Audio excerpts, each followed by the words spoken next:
Good morning. May I share with you how happy and proud I am to be with you here today.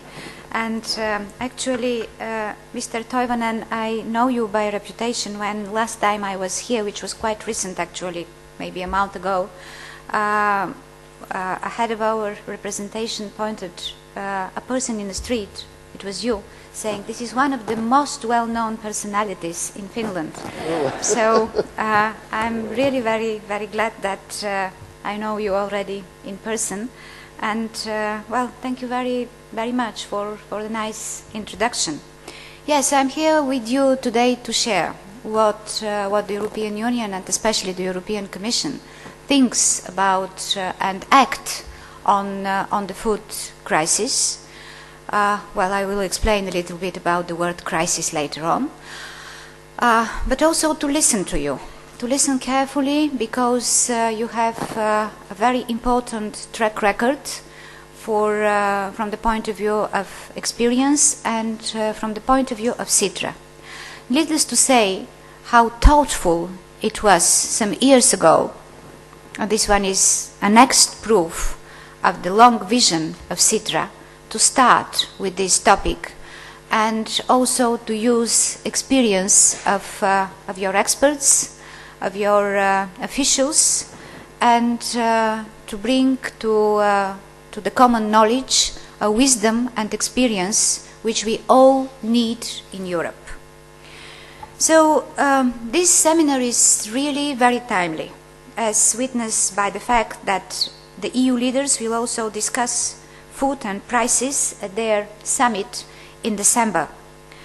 Let me start by noting that while the problems are undoubtedly serious, I would hesitate to use the word crisis in order not to be alarmist. It seems that some of the problems we have seen in food commodity markets have begun to ease lately, and commodity prices may start to return to earlier levels. But my message today is that we need to stay vigilant on behalf of our consumers.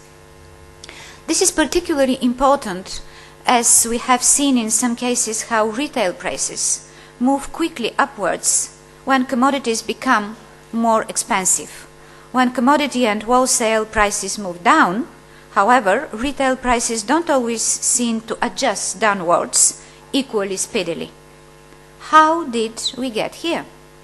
In 2007, the world experienced a serious food price spike, the effects of which can still be felt.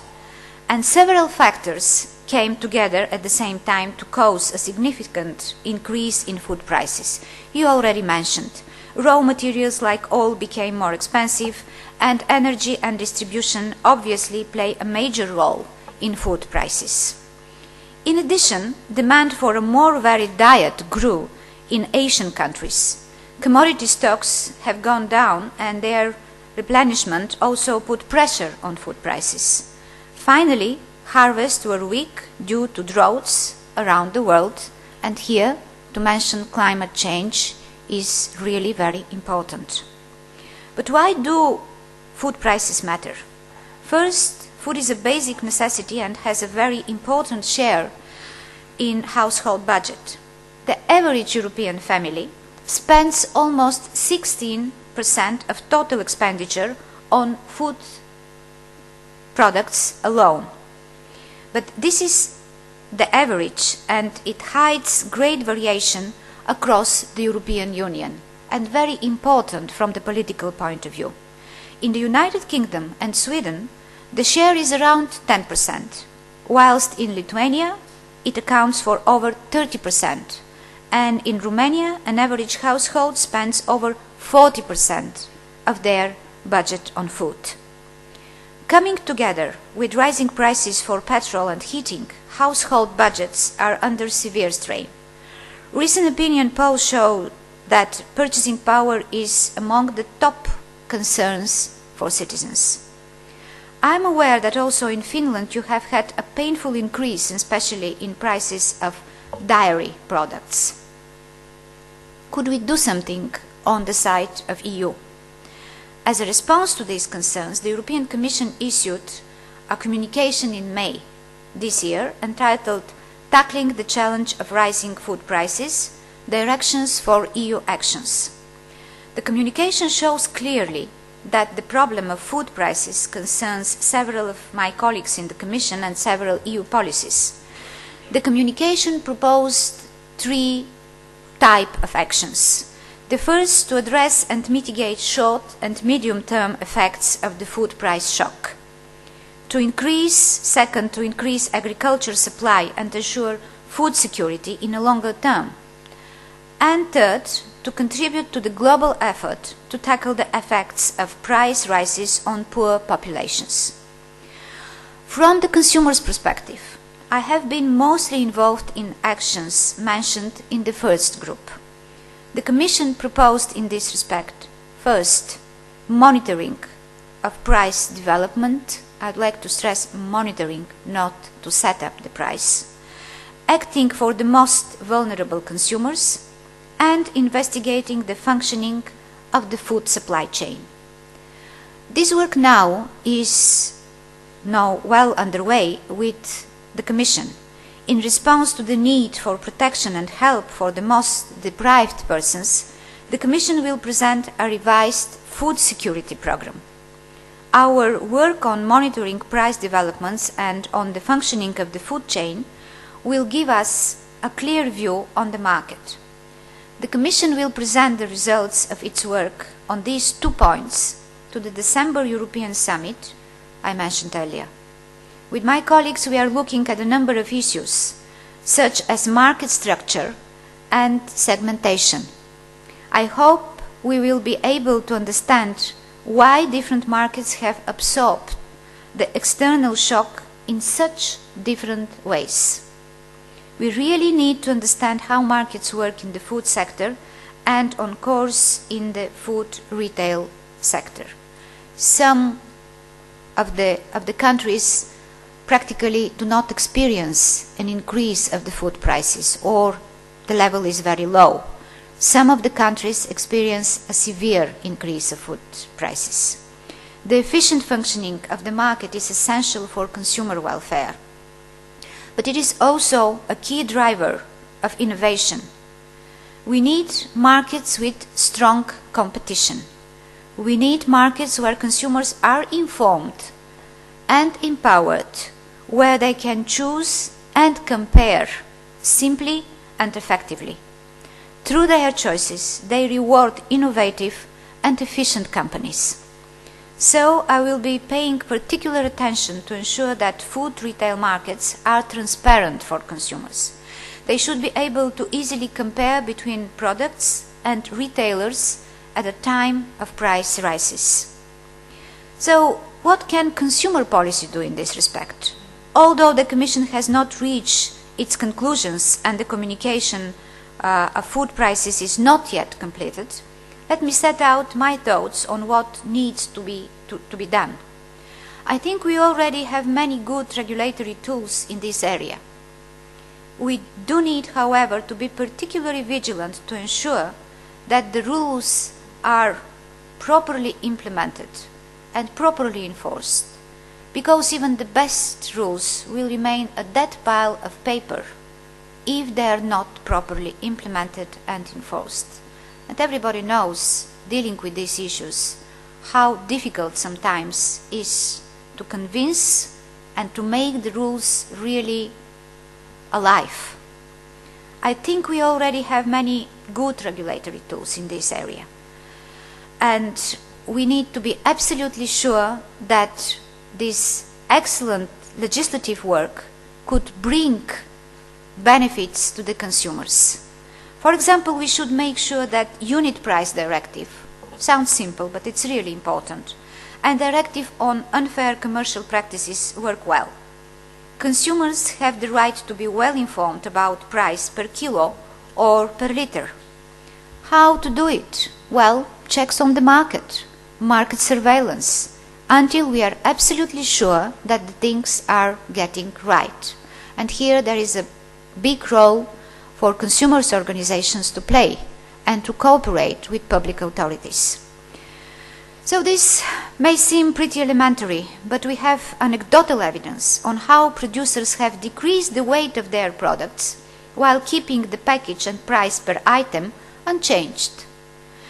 As it is very hard for consumers to notice this kind of measure, it may be a misleading practice.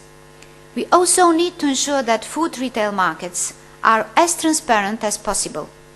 I am working with Commissioner Almunia and his colleagues in Eurostat to develop a regular price data collection, including for food, across the European Union. And it's also not always easy to get the right one statistic. This will be vital for economists and policymakers to identify possible market malfunctioning. But we also need to think about giving consumers the tools they need to find the cheapest products locally. I welcome the development in some member states of price comparison websites. They are provided either by consumer organizations, financed by the governments, or by private companies. These solutions are very innovative. Consumers are able to create their favorite baskets and then compare the prices for such basket between retailers. In the countries where this tool functions well, consumers and authorities are satisfied. And there are indications that such tools have even contributed to keeping food prices down. I think we can suggest that national governments look into developing such tools in their markets. Greater transparency and comparability for consumers to find the cheapest products and retailers are essential in keeping competition sharp. In the time of rising of food prices, suppliers are naturally looking for more effective solutions, and one of them might be the genetically modified organisms. The politics of this issue are sensitive in the European Union. Whilst there are some indications that in the future climate and population challenges to food availability may lead to more accepting attitudes to GM foodstuff, the Commission will continue, in line with the regulatory framework, to consider the authorization of GM food and feed on the basis of favourable scientific opinion of the European Food Safety Authority. That's why we have the agency, to carefully listen to the scientific conclusions. The objective is to have in every case a clear EFSA opinion, leaving no safety arguments open. To deliver a high level of protection of human health and the environment, the existing legislative framework for GMOs imposes a zero-tolerance approach. No GM seed, food or feed can enter into the community market if not authorized in the European Union, and this is clear. Whilst it's almost impossible to guarantee the absolute absence of unauthorized GMOs, the continuously refined analytical techniques increasingly allow the detection of GMOs, even at very low presence. This leads to less and less operators willing to take the risk to export their products into the EU.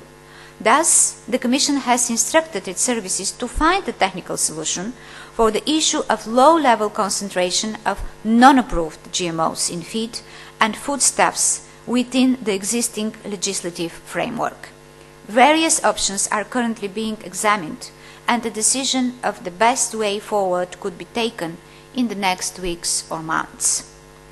Another one important issue for the food supply chain is the food labeling. Community legislation aims to ensure the smooth functioning of the internal market and to enable consumers to purchase and consume foods in an informed manner. But regarding labels, and more generally regarding information, the introduction of any additional information or labeling should take into account consumers' actual behavior.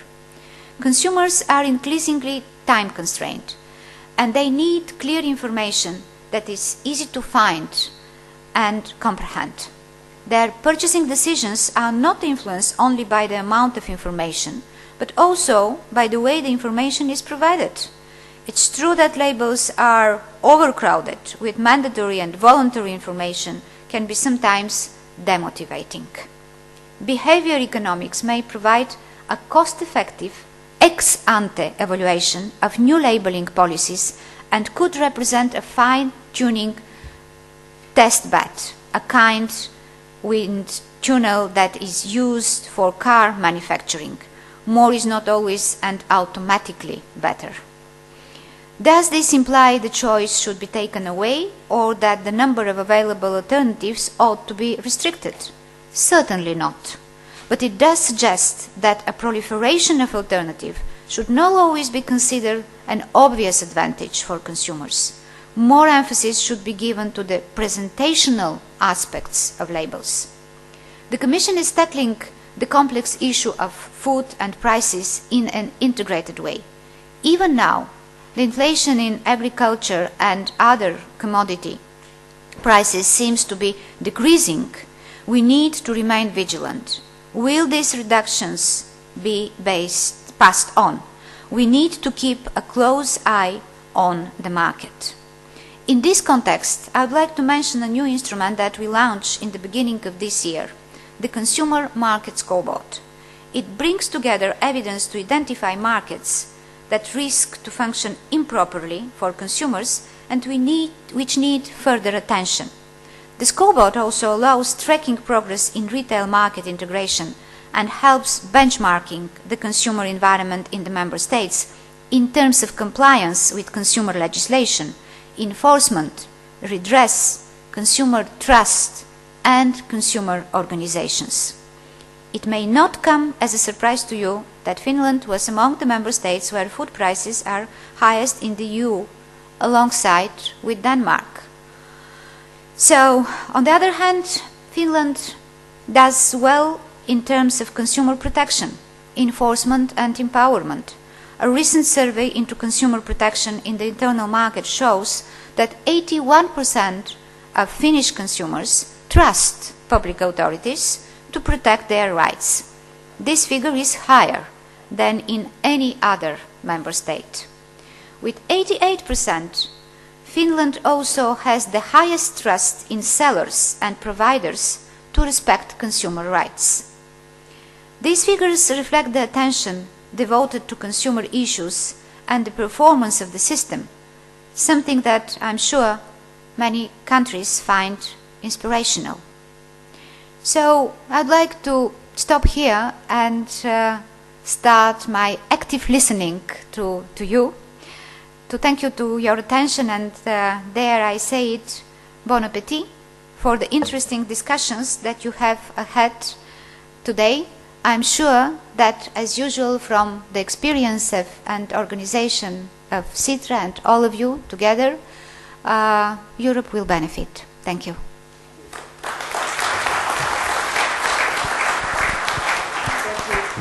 Would you stay here, because there will be questions from the audience, as you very kindly will stick into your timetables. So Okay. we got 5 minutes for questions from the audience. Can I see any hands going up? Who would like to put a question? You, sir, there.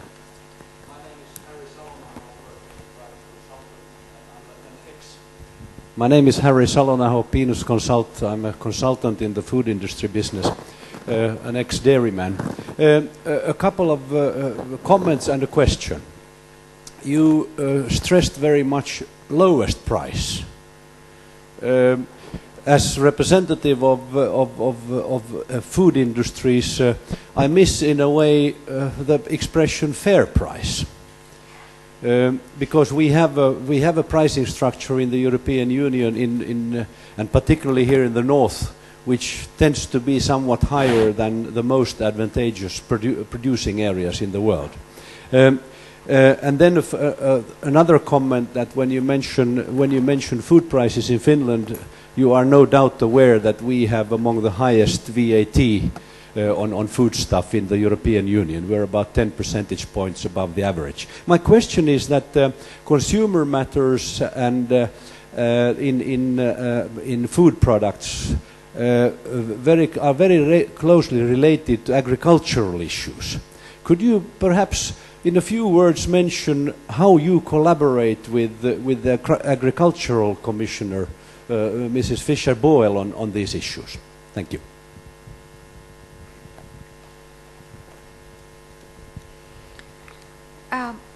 Well, you're right that I quite deliberately mentioned the price in respect of the main feature of the price, if the price is low or if the price is high. And this is very much related to the welfare of the consumers. I care about this. I started in 2007 with consumer strategy, and this strategy has three pillars. The first one is to empower consumers. The second one is to maximize their welfare, and this is very much internal market oriented. And the third one is to get properly redress when things are going right. What does it mean, fair price? Well, I think that in my best experience, we have unfair commercial practices, and this is where the entire directive is dedicated to fairness. But if, for example, we are talking of a good faith of a consumer contract, this one lays entirely in the national prerogatives of the state. I know, for example, that there are many specificity in Finland about fairness and good faith, and that's why I think that the best is to leave the good faith and the fairness to member state to deal with this. It's not the same when we are tackling with comparison which is quite easy to be based on. Well, we started with 5 indicators. Prices, this is about consumer scoreboard. Prices, then switching, especially if it is about services or maybe whatever kind of provider, supplier. Then consumer satisfaction, consumer complaints, and safety. When we finish this comparison among 27 countries using Eurostat, other national data, business data, consumer data, then we are going to the next stage. And because you are right, the difference between prices could have many reasons. One of them is VAT. But when the Finnish or whatever kind of European government has these tables, this comparison in their hands, they could find the best decision, the best governance tool. Let us not forget that nowadays we are talking about new way of governance worldwide. I believe that for the future, the comparison and competition will play even more important role. We can't rely only on legislation. Well, I'm a lawyer. I feel very attached, and without good rules, the world is simply not possible to evolve. But the practices, the good practices, the comparison, the economic tools like VAT. VAT is a tool. VAT is a decision, and it ups to the government to decide when and how to implement one or another legislative or economic tool. So if, for example, the prices are increasing tremendously, and if there is a low competition in the market here in Finland, why not to open the market for newcomers, maybe from outside? Well, it ups to you, it ups to the national decision, but I would like also to arm your consumers, your consumer organizations, to know exactly where Finnish consumers are comparing with the other countries. And of course, you will have the decision to make. So how we collaborate with Agricultural Commissioner? I have a great colleague in face of Marianne Fischer-Björl. So she believes at least as much as me in competition. And I believe that this one is a trademark of Barroso's Commission. Why I'm saying this? Because the agricultural reform is very much pushed by her. And this agricultural reform is shifting from subsidies to, well, other market tools, to more independent decisions on the side of the farmers. We will have the single payment for the farms. We are shifting from subsidies to enhancing the the second pillar of the rural development, and this one will be a constant trend. I have no doubt that when we are talking about, for example, the fruit and vegetables reform, Marianne Fischer-Boel had a very clear line of having consumers on board to promote, not only to propose, but to promote this reform. And what you are doing with obesity, with promoting the healthy life, is helping to her reform, is helping to our reform in agricultural sector. So there are 3 commissioners actually working very hard. I would like to mention also the Commissioner for Health and Food, Androula Vassiliou, the Cyprus Commissioner, and there is a very strong conviction in competition, more competition on the market, and promoting health and more market-oriented European agriculture. Thank you very much indeed, Madam Kuneva. I think we are not going to delve deeper into the common agricultural policy, which is a minefield. I saw another hand there. Madam, a very short question. Would you like to put a question? I mean, the microphone is coming in a moment. And then we'll go on, but you've got a chance to listen to what we Finns have got to tell you. Yes, Madam, please. I represent the consumers, and I assure you that as far as we know, there's no obstacles for foreign retailers to come here. And in fact, we had the German enterprise Lidl coming here some years ago. But now the impression is that, having noticed what the price level in Finland is, Lidl has accustomed its prices to the level used by our 2 very concentrated retailers, Kesko and the cooperative businesses. So I should say that we don't have really competition on the retailer market in Finland. Thank you. Well, that is the structure of Finnish food industry. And it's very disturbing what you are saying, madam. I think that your competition authorities are challenged then. In many countries, competition and consumer authorities, not organizations but authorities, are in the same office. I have to tell you that I was very much impressed by experience of Federal Trade Commission in the United States, where competition and consumer authorities are working together. Actually, I very much dream to have, for example, consumer complaints, and this one could come, your question could come as a signal from a consumer complaint point of view, and this consumer complaint to feed and to ring a bell in competition authorities to check the market. I had a dream.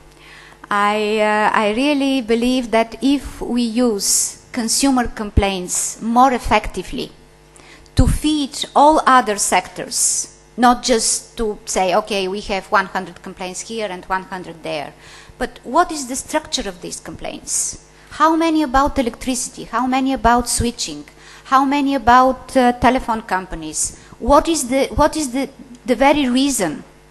And to ask the different sectors to make their policy according to the consumer complaints. I would like to assure you that I ask my services to work very hard on this, to use the consumer complaints to shape the policies. We started in transport.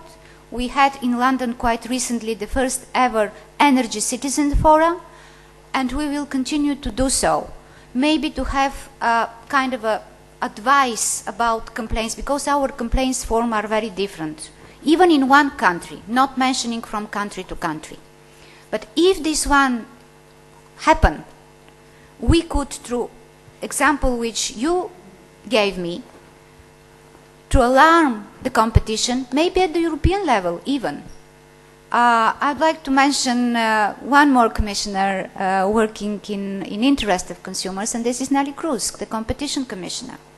In many member states, like Ireland, for example, they discover a cartel on the side of prices of retailers, well, against the interest of consumers. It was a bakery cartel. So I thank you very much for ringing this bell so publicly, and I will keep my eye and ask what the competition authorities are doing. I will be very reassured if I receive their answer. So thank you very much indeed, Madam Kuneva. And now you know where to address your complaint, so we can get the cheap sausages from Lidl again. Thank you very much. Thank you for your presentation.